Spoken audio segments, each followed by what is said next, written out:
నమస్తే. నేను మీ బాబీ వర్ధన్. బీబీసీ వాయిస్ ఛానల్‌లోని కామెంటరీ బాక్స్ కార్యక్రమానికి స్వాగతం. ఎప్పట్లాగానే వారం వారం వార్తా సమాహారం కార్యక్రమానికి స్వాగతం చెప్తూ, ఇవాళ కొన్ని ముఖ్యమైన అంశాల గురించి, అంటే ఈ వారంలో ఎక్కువ ప్రజలను ఆకర్షించిన వార్తలకు సంబంధించి విశ్లేషణ చేయడానికి నేను మీ ముందుకొచ్చాను. ఇందులో మొట్టమొదటిది వాస్తవానికి ఒక విషాద వార్త.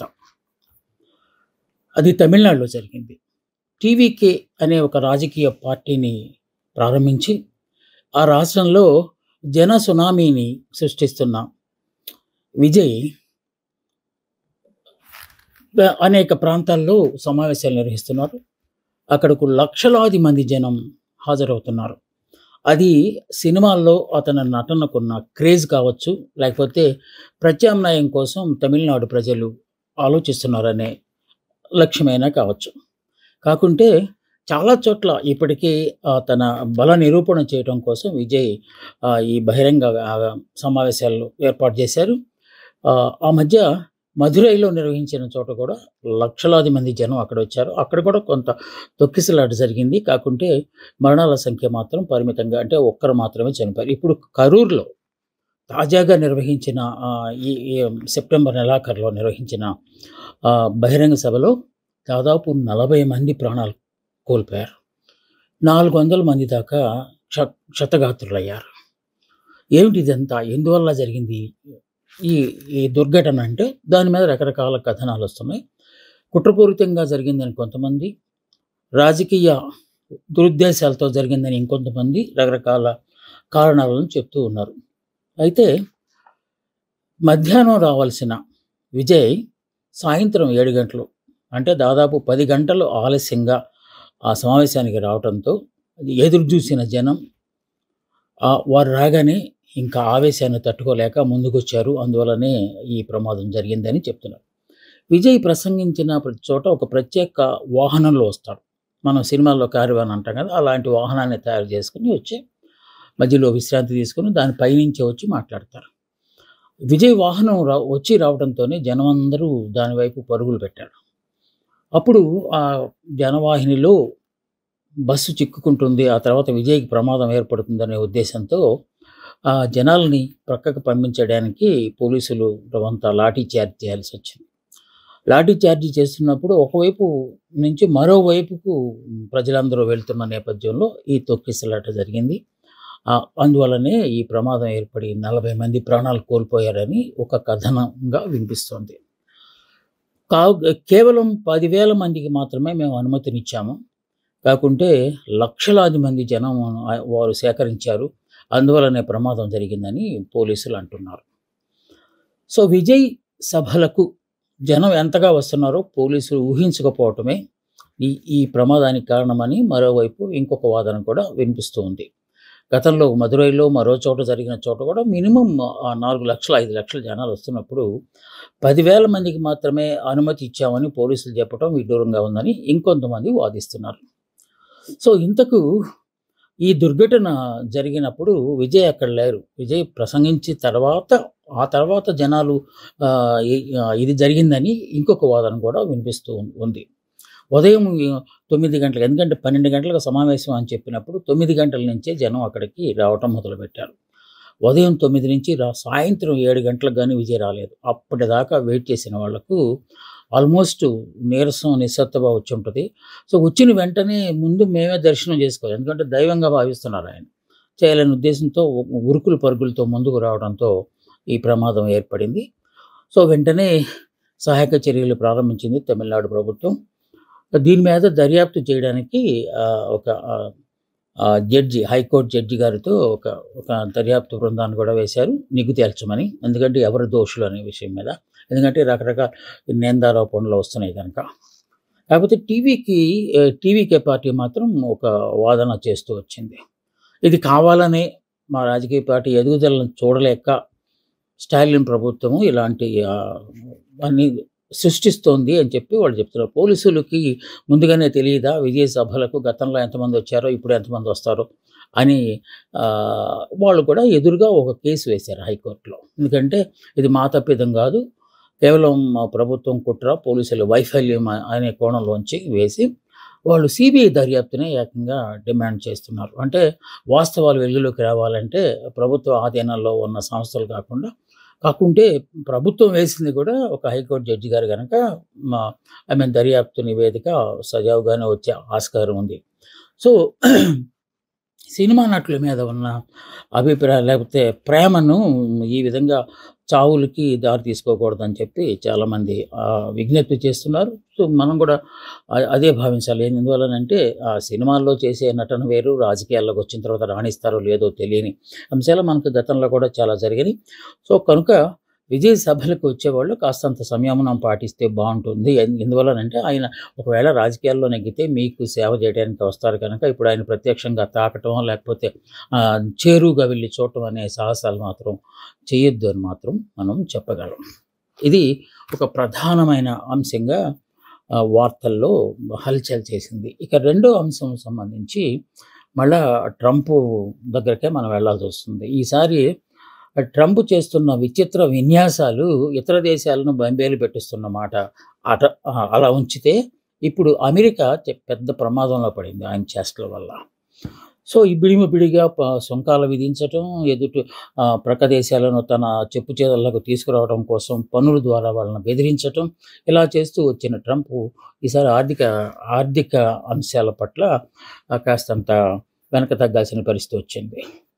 సో తాత్కాలికంగా ప్రభుత్వ నిర్వహణ కోసం ఒక ఆర్థిక అంశాన్ని సంబంధించి సెనేట్లో ప్రవేశపెట్టిన బిల్లు వీగిపోయింది అక్కడ. ఎందుకంటే సెనేట్లో 100 మంది సభ్యులు ఉన్నారు, కనీసం 60 మంది ఓటు వేస్తే కానీ ఆ బిల్లు నెగ్గితే తప్ప ఆర్థిక వెసులుబాటు జరగదు.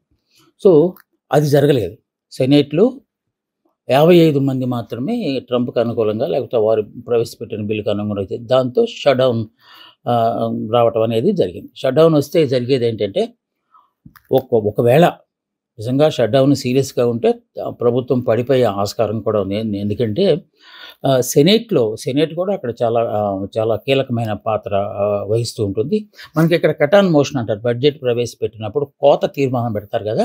కోత తీర్మానం పెట్టినప్పుడు ప్రభుత్వం ప్రతిపాదించిన లేకపోతే ప్రతిపక్షాలు ప్రతిపాదించిన కోత తీర్మానం కనుక నెగ్గితే ప్రభుత్వం పడిపోతుంది. అలాంటిదే అక్కడ జరిగింది. దాన్ని వాళ్ళ పరిభాషలో దాన్ని షట్డౌన్ అంటారు.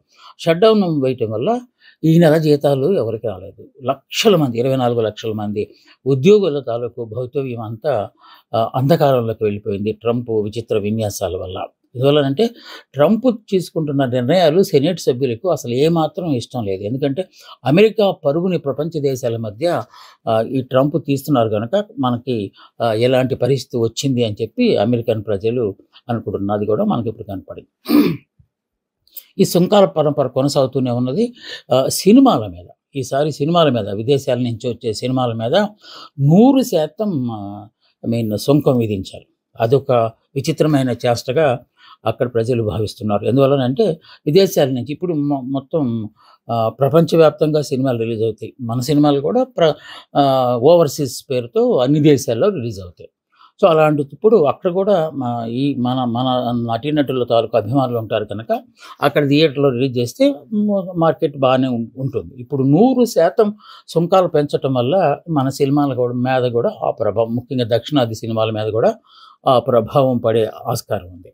దానికి తోడు అక్కడ ఒకవేళ నిజంగానే టిక్కెట్లు పెంచవలసిన పరిస్థితి వస్తే సినిమాలు చూసేవారి సంఖ్య తగ్గుతుంది. తద్వారా అమెరికాకు కూడా ఆదాయం తగ్గిపోతుంది అనే ఒక వాదన కూడా అనిపిస్తుంది. ఇలాంటి పిచ్చి చేష్టలన్నీ ట్రంప్ చేస్తూ ఉండటం వల్ల ఇప్పుడు షట్డౌన్ పరిస్థితి వచ్చిందని కూడా అంటున్నారు. ఇంత చేస్తే మళ్ళీ ఆవు వ్యాసం వైపే ట్రంప్ కూడా వ్యాఖ్యానాలు చేయటం మొదలుపెట్టారు. ఇలాంటి పరిస్థితుల్లో నేను ఇంత మంచి పనులు చేస్తూ ఉంటే ఆయన చేసే పనులన్నీ మంచి పనులని ఆయనే చెప్పుకుంటున్నారు. చేస్తున్నప్పుడు నోబెల్ బహుమతి కనుక నాకు రాకపోతే అది నాకు అవమానం కాదు, మొత్తం అమెరికన్ ప్రజలకి, అమెరికాకే ఇది అవమానంగా భావించాల్సి వస్తుందని చెప్పి ఒక విచిత్రమైన వాదన ఆయన తీసుకొచ్చారు. సో ట్రంప్ ఎప్పుడు ఏం చేస్తున్నారనే దానికి అర్థం లేకుండా పోయింది. ఇది కూడా ఈ వారంలో కొంచెం ప్రధానంగా వచ్చిన అంశంగా మనం భావించాలి. ఇంకొక ముఖ్యమైన అంశం ఏంటంటే మన చట్టసభలకు సంబంధించి మన రాష్ట్రంలో ఇప్పుడు జరుగుతున్న అసెంబ్లీ సమావేశాల్లో బాలకృష్ణ గారు చేసిన, అది హిందూపురం ఎమ్మెల్యే, ఆయన సినీ నటుడు. ఇంకా కొన్ని వరుసలు మనకు అక్కర్లేదు, దాని గురించి మనం చెప్పాల్సిన పని లేదు. ఆయన చేసిన వ్యాఖ్యల సంగతి ఎలా ఉన్నా కూడా, ఆ వ్యాఖ్యలు చేస్తున్నప్పుడు వారు అసెంబ్లీలో ప్రవర్తించిన తీరు మీద చాలా విమర్శలు వచ్చాయి. జేబులో చేతులు పెట్టుకొని నిలబడటము, అసలు కేర్‌లెస్‌గా తల మీద కళ్ళజోడు పెట్టుకొని మాట్లాడటము, ఎక్కడ అధ్యక్షాన్ని సంబోధించకుండా ఏదో ఓ పబ్లిక్ మీటింగ్‌లోనో లేకపోతే అభిమాన సంఘాల మీటింగ్‌లోనో మాట్లాడుతున్నట్టుగా ఆ హావభావాలు గానీ, సో, ఆ వాడిన భాష గానీ, ఎక్స్‌ప్రెషన్, మాడ్యులేషన్ ఇదంతా చాలా వివాదాస్పదమైంది. అసలు విషయం పక్కకు పోయినట్టు అయిపోయింది. అంటే శాసనసభలకు, చట్టసభలకు వెళ్ళే వ్యక్తులకు, కొత్త వాళ్ళైతే వాళ్ళకి కొంత శిక్షణ ఇచ్చి, ఆ సభలో ఎలా వ్యవహరించాలి అనే వాటి మీద కూడా కొంత ట్రైనింగ్ ఇస్తారు, శిక్షణ ఇస్తారు ఎలక్ట్రల్ కాలేజీలో. సో, అలాంటి శిక్షణలో వీరేమన్నా అటెండ్ అయ్యారా లేదా అని అని ఒక ప్రక్క ఒక వర్గం మాట్లాడుతుంటే, ఇంకొక వర్గం అతనికి మతి స్థిమితం లేదని సాక్షాత్తు డాక్టర్లే సర్టిఫికేట్ ఇచ్చారు. సో, ఆయన అదే దృష్టితో అక్కడికొచ్చారు అని చెప్పి అదే దానిలో ఉన్నారాయన. అందువల్లనే అలా మాట్లాడుతున్నారని ఇంకొంతమంది కూడా వాదనలు చేస్తూ వస్తున్నారు.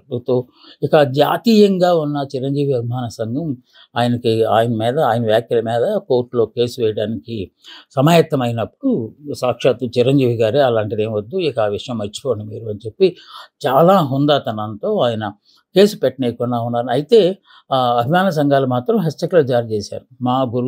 మా వేరే మా హీరో గారు చెప్పారు గనుక మేము కేసు పెట్టడం ప్రస్తుతానికి విరమించుకుంటున్నాము. కానీ భవిష్యత్తులో ఇలాంటి వ్యాఖ్యలు గనుక పునరావృతమైతే పరిస్థితులు తీవ్రంగా ఉంటాయని వాళ్ళు కూడా హెచ్చరిక చేశారు. ఇది ఒక వాదన. మరో ప్రక్క సాక్షాత్తు సభలో అప్పుడు నాగబాబు గారు ఉన్నారు, పవన్ కళ్యాణ్ గారు అయితే లేదు, వాళ్ళిద్దరూ అన్నదమ్ములు ఇద్దరు వాళ్ళ పెద్దన్నయ్య మీద అంత పెద్ద అపవాదు వేసినప్పుడు, లేకపోతే తూలనాడినప్పుడు, అంటే వాడకూడని భాష వాడినప్పుడు, వాడు వీడని అన్నప్పుడు వాళ్ళు ఎందుకు ఇంకా స్పందించలేదు అని చెప్పి జనసేన పార్టీలోనే అంతర్గతంగా వాదనలు జరుగుతున్నట్టు కనిపిస్తోంది. ఈలోపు స్పోక్ పర్సన్గా ఉన్న అరుణ గారు దాంట్లో తప్పే ఉంది అని అర్థం వచ్చేలాగా ఆవిడ మాట్లాడారని, మళ్ళీ జనసేనలోనే ఒక వర్గం ఆవిడ మీద విజృంభించారని చెప్పి కూడా కొన్ని వార్తలు వచ్చాయి. ఇంకొక సంఘటన ఏంటంటే, అసలు అసెంబ్లీ సమావేశాలు హుందాతనంగా జరుగుతున్నాయా లేదా? ప్రతిపక్షం లేదు అఫ్కోర్స్, కానీ అక్కడ ఉన్నవాళ్ళైనా వాళ్ళు సజావుగా జరుగుతున్నారా అని ఇంకో వాదన కూడా మొదలైంది. దీనికి ప్రధానమైన కారణం ఏంటంటే, ఒకరోజు సమావేశాలు జరుగుతున్నప్పుడు సభాపతి స్థానంలో ఉన్న ఉపసభాపతి రామకృష్ణరాజు గారు ఒక ప్రకటన చేశారు. గౌరవ సభ్యులందరూ గమనించాలి, మన 0 అవర్ని తొందరగా ముగించుకుంటే అవతల పెళ్ళి ఉంది, ఆ పెళ్ళికి మనం వెళ్ళాలి, అందుకని గబగబా కంప్లీట్ చేయండి అని చెప్పి ఆయన చెప్పడం. సో, ఇలాంటి ప్రకటనలు అసలు సభలో చేయవచ్చా? ప్రైవేటు పని కోసం చేసేదాన్ని, లేకపోతే ఒక మంత్రి కావచ్చు, లేకపోతే రాజకీయ నాయకుడు కావచ్చు, ఆ రాజకీయ నాయకుడి తాలూకు వివాహానికి హాజరవడాన్ని ఒక అఫీషియల్ ఎజెండా లాగా సభలో మాట్లాడటం అనేది ఎంతవరకు సమంజసం అనే ఒక వాదన కూడా ఈ సందర్భంగా బయటకొచ్చింది. సో, అసెంబ్లీ సమావేశాలు మీకు చట్టసభల్లో ప్రజా ప్రాతినిధ్య చట్టం ప్రకారం ఎన్నికైన వాళ్ళందరూ హుందాగా ప్రవర్తించాలి. సభ అంటే చాలామంది మోడర్న్ టెంపుల్ అంటారు, ఆధునిక దేవాలయాలు అంటారు చట్టసభలు. అలాంటి చోట ఇలాంటి దుర్ఘటనలు జరగటం అనేది అంత వాంఛనీయమైన పని కాదని చెప్పి చాలామంది విజ్ఞులు మాట్లాడటం కూడా ఈ వారంలో జరిగిన ఒక అంశంగా మాట్లాడుకోవాలి. ఇంకో ప్రధానమైన వార్త కూడా ఈ వారంలో ప్రముఖంగా నిలిచింది. అది లిక్కర్ స్కామ్.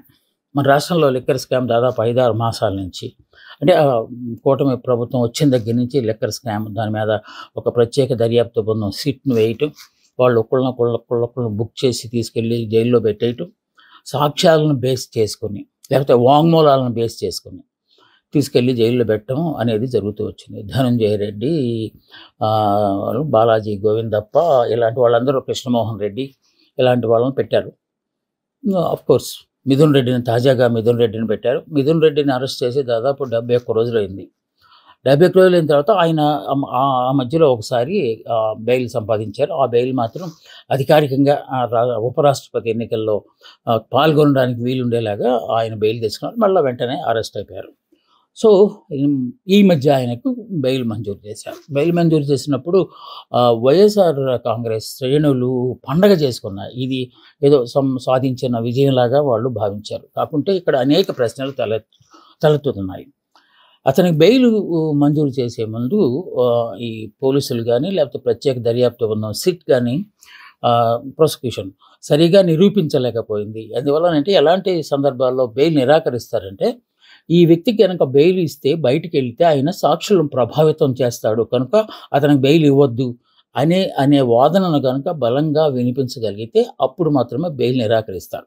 సో, ఈ విషయంలో మిథున్ రెడ్డి విషయంలో ప్రత్యేక దర్యాప్తు బృందం ఆ సాక్ష్యాలను సరిగా ప్రవేశపెట్టలేకపోయిందని, అందువలనే వారికి బెయిల్ వచ్చిందని, గతంలో కూడా కృష్ణమోహన్ రెడ్డి, ధనంజయ రెడ్డి, గోవిందప్పలకు కూడా బెయిల్ వచ్చింది. అప్పుడు కూడా కేసు వీగిపోయినట్టు అనిపించింది.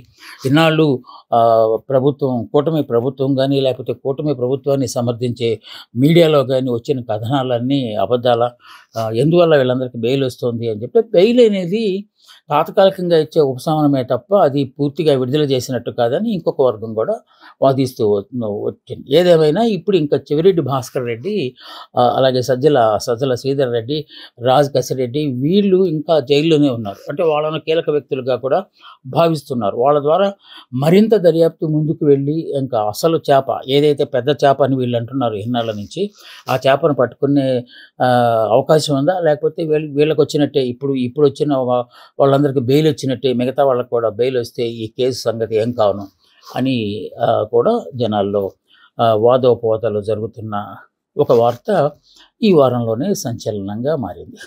సో, ఇక ప్రక్క రాష్ట్రానికి సంబంధించి మరో వార్త కూడా మనకి ఇప్పుడు హల్చల్ చేస్తోంది. రేవంత్ రెడ్డి గారికి కోపం వచ్చేసింది. కోపం అంటే అది ప్రతిపక్షాల మీద కాదు, ఏకంగా మెట్రో రైల్ నిర్వాహకుల మీదే.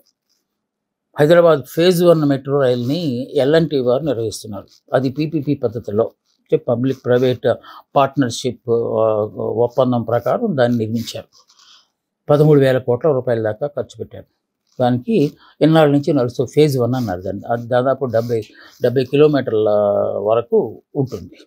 రెండో ఫేజ్కి కూడా ఆల్మోస్ట్ డిపిఆర్ రెడీ అయింది. ఆ డిపిఆర్లో ఈసారి పీపీపీ కాకుండా 50% స్టేట్ గవర్నమెంట్ 50%, 50% సెంట్రల్ గవర్నమెంట్ నిర్వహిస్తారనే ఒక వాదన వినిపిస్తుంది. దానికి డిపిఆర్ కూడా సిద్ధమైపోయింది. దాంట్లో ఈసారి ఎల్ఎన్టీ మాత్రం పార్టిసిపేట్ చేయనట్టుగా ఉంది. ఎందుకంటే ఇప్పటికే ఎల్ఎన్టీ నష్టాలను భరిస్తున్నట్టుగా అనిపిస్తుంది. ఈ నష్టాలకు కారణం ఏంటి అంటే, ఆ మధ్య చీఫ్ ఫినాన్స్ ఆఫీసర్, ముఖ్య ఆర్థిక వ్యవహారాలు చూసే అధికారి ఒక ఆయన ఒక టీవీ ఛానల్లో చెప్తూ మెట్రో రైలు గురించి మాట్లాడుతూ, అది ఇంకా బ్రేక్ ఈవెన్ కూడా రాలేదు, వస్తుందన్న ఆశ కూడా లేదు. ఎందుకంటే తెలంగాణ ప్రభుత్వం ఆర్టీసీ బస్సుల్లో మహిళలకు ఉచిత ప్రయాణం అని చెప్పి ఒక పెద్ద బాంబు మా మీద వేసింది. అందువల్ల మేము చాలా నష్టపోయాము అని చెప్పి ఆయన అన్నారు.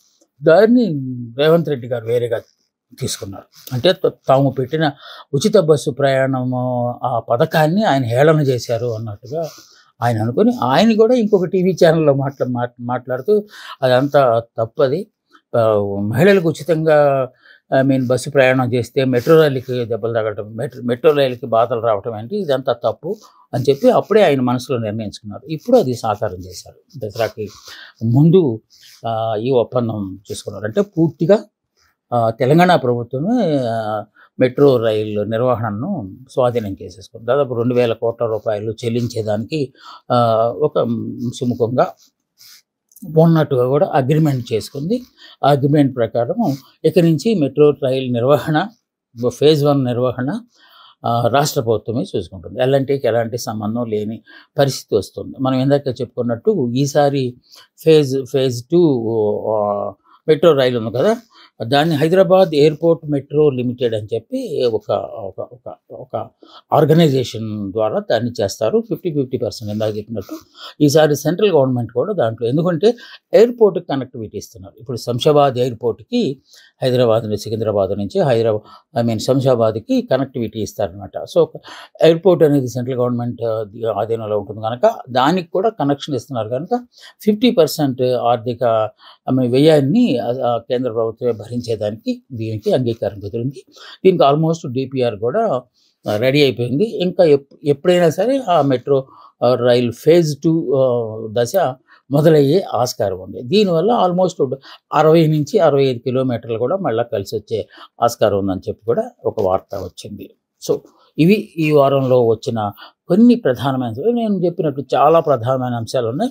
కాకపోతే ఎక్కువ మంది ప్రజల్ని ఆకట్టుకున్న వార్తలు మాత్రమే మనం ఈ వారం వార్తా సమాహారంలో చెప్తూ వచ్చాం కదా! మళ్ళా వచ్చే వారం మరిన్ని ఇంపార్టెంట్ వార్తలతో నేను మీ ముందుకొస్తాను. అందాక సెలవు. నమస్తే. మీ బాబీ వర్ధన్.